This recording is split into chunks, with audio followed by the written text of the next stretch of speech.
back once again. Another edition of Inside the Headset as we start the 2024 season, as we are out here at the launch pad, and we're with the head coach of the Rockville Rockets, head coach Brian Guthrie. How you doing today, Coach? I'm great, Stuart.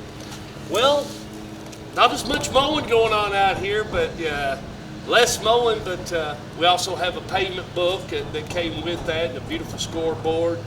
And we'll christen the field and the scoreboard Friday night right here at the launch pad with Nolansville. I hope so. But we still got to get electrical to the scoreboard, but it'll get done this week.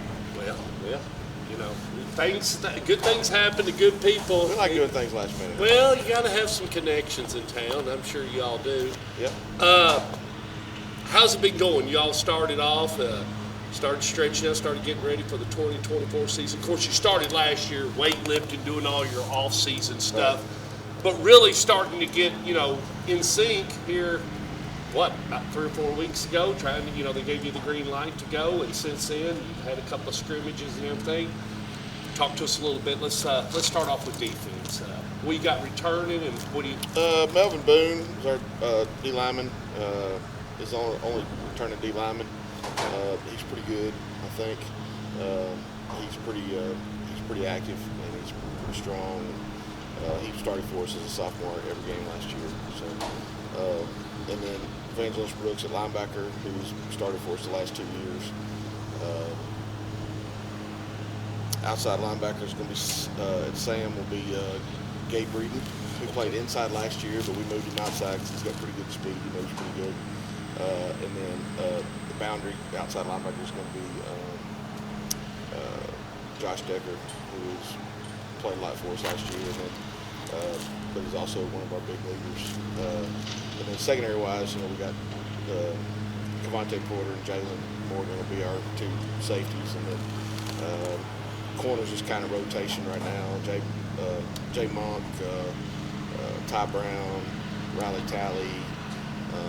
Is that where you need a little more, I guess, field experience, game time experience is in the corner section? Yeah. And then D-line, the rest of the D-line will be comprised of some offensive linemen going to have to play over there, rotate over there. We got another guy, Jackson Sonny's been playing a lot of D-line for us. So you won't be 22 men personnel, about 15? We're more Iron Man this year. Going to be a little bit Iron Man. We're more Iron Man this year, but, it's just the way it is. We're not real deep with the big guys.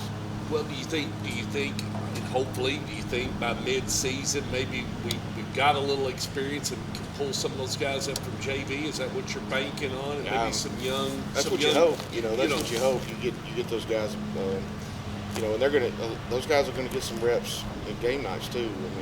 They'll get some spot time. So okay. It's just where you are. It's just where you are right now. Mm-hmm. Yeah. But defensively, I think we're doing a pretty good job. We're running the football. We got to do a better job of tackling. We didn't tackle very well last week, and we had some screw ups in coverage. But all that's fixable. I like our kids. I like where we are. Offensively, of course, you're going to have to come out with a new starting quarterback. That's right. And start with there, but going to look a little bit different in the backfield. It's going to look different. We're going to be more 4 wide. We've got a bunch of receivers that we feel like can make plays. We've got a group of running backs that are all kind of right there together. So it'll probably be running back by committee for a while. Rylan Hodges and Romeo George and Dakiel Kennedy and Anton Reynolds, all those guys will be getting reps. Receiver-wise, Jalen and Cavante. We also have Landon Jennings, who's a West Walker type, kid, runs great routes, catches the ball really well, really smart. And then Dallas Baldo, who's a sophomore, big kid. He'll play kind of an H-back for us. Okay. And then he's also going to start somewhere on defense, maybe linebacker, maybe D-line. So he's going to get a lot of reps as a sophomore. And then at quarterback's going to be Javion Elliott, who has done a great job this offseason. Great kid, got really good escapability. Gets the ball out of his hands pretty quick.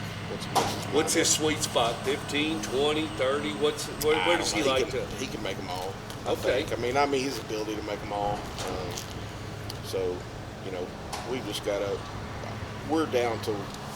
We're at the point where we just gotta execute and get better than us and do what we do. And I think we do that. We'll be fine. It's going to be just like Coach Adlon always said. You're going to really find out where you are after Game 5. You're going to find out how deep you think you can go and where you're set for the playoffs. I mean, he always said Good things we get 3 or 4 games in before we actually start playing the region. Yeah. So, we'll get some. We had a really good test last week, and we did some things that weren't good against Ravenwood, but some of that was my fault. How'd they look? They're pretty good. They're a pretty good football team. They're well coached. They're disciplined. They do a pretty good job. And we didn't play very disciplined. We made them look better. They're good. But we probably made them look a little bit better now. We blew coverage. It's a scrimmage basically. So Yeah. I went for it on 4th and 2 on my own 25, which I would never do. Right. Just to kind of. Well, if you can't punt it, what's the use? use? We can punt it. You can punt, yeah, but it still don't feel like punting. Yeah. That's special teams in a scrimmage. I'd rather just go for it. Just give me 4 downs, let me just go for it. Yeah. We put the ball on the ground a couple times, which we don't need to do. So, But fixable. Oh yeah, it's all fixable. It's all fixable. Our kids are working hard. They're starting to learn and buy in to what they've got to get done. So, again, love our kids, love our place. Injury wise, not bad. Just some nicks and bruises. Some tweaks, that kind of stuff. And other clubs at this point in time, there's people that have serious injuries. Yeah, we don't have any serious ones right now, which is good.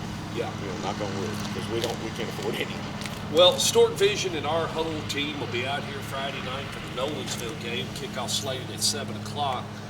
But a lot of pre-festivities and a lot of things are going to be going on out here at the launch pad. It'll be a huge crowd. But I think we're going to christen the field, of course. We'll dedicate the field and recognize all our sponsors. We're naming the field after Humber Brown, who is a longtime Rockvillian. Okay. They live right up here in the front. This was their farm. Okay. He and his wife both are in the Rockville Athletic Hall of Fame. So we're naming the field after Humber Brown. So it'll be the Humber Brown Field, the launch pad at Humber Brown Field. Okay. You notice I put the launch pad on the field. You see that? Didn't you? No, I have not. Oh yeah, I put it on the field. Thank you. Just for you. Thank you. Well, we did the first broadcast here. We nicknamed it on the first broadcast out here with Coach Rice, and we called it the launch pad, and we felt like that was a great name for it in our broadcast, and it's stuck. Yep. So it'll be the Humber Brown Field. So we'll do a dedication at halftime where we'll recognize all our turf sponsors that really jumped in and helped.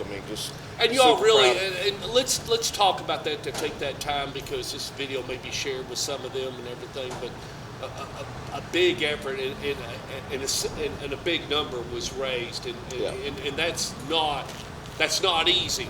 And you want, especially when you've got, and I don't want to say this in bad, but everybody's trying to upgrade their facilities. Right. So money is here in Rutherford County, but when you start giving the Warriors some money, and you start giving Oakland some money, and some of the other facilities, and Blackman, and all them, and they're wanting their hand out, it's tough to come up with $1.2 million like you guys have. It is, and we were ambitious by doing the field and the video board at the same time. I like that idea. But, was it scary? Well, we got to our 1.2 about around the end of May, and felt good about it. But then we ended up having to raise all the money to cover the interest for the whole length of the loan. So we ended up raising 1.7. Okay. We raised about 500. And that's what everybody doesn't understand when you start talking about borrowing money. I build towers for a living, so when you borrow 500, you owe 750 back the next day. The project cost 1.2. Yeah. But it's going to end up costing us 1.7 when it's all said and done. So we raised about $500,000 in about a month, which is crazy.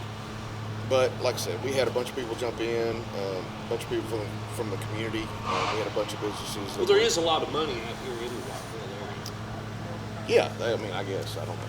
So I just know that we had people jump in and say, look, I'll give 10,000, I'll give and wasn't a bunch, but I'll do $1,000 a year for 10 years, and just community members. So it ended up putting us over the edge or over the top, and so we're just real excited to get it down and be able to get on it, and we're still waiting for the ad panels to go in the field. Supposedly they're going to go in this week. We'll see, but. How's that all been? Switching and just the logistics? I mean, logistics of what? Logistics of just taking it from dirt to turf. From that start to finish. That wasn't bad. I mean, Lou Warner at Warner Athletic. I mean, they do a great job. I mean, they've done it, a bunch of times, so they know exactly what they're doing. They were great to work with. So that wasn't an issue. It was the issue and what had us up at nights was trying to raise that last $500,000. Yeah, I'm sure. So anyway, it's in. The scoreboard's up. I had people. Britt Franks is a buddy of mine that I've known since college, and he and his company put up our scoreboard. So they did all that for us. Brooks Electric's running all the electric for us. Tell them to run a little bit up to the press box. Up to the top, please. I need 2 plug-ins. There's nothing up there. There's nothing up there. Well, I can get you some up there eventually, but let's get this scoreboard. Okay. Well, we've been working on it since the school opened. I mean, there is no power. So we've had, like I said, we've had a bunch of people jump in and donate their time, donate their money. Our administration jumped in and really went out and helped raise that last $500,000. Ms. Wright, Mr. Luker, Mr. Crutchfield. So just real proud to be a Rockville Rocket. It's going to be an amazing night. It's going to be Veterans Night too, military night. Yeah. So they come in with a military ID. We're going to have a presentation. We're going to be in camouflage jerseys. It's going to be a real cool environment. All right, let's gather up. We got a bunch of interviews, bunch of coaches. We'll talk to 13 of them this week. But Friday night, all eyes will be right out here in Sewell Stork Vision. That kickoff is slated at 7 o'clock at the launch pad. Y'all be here.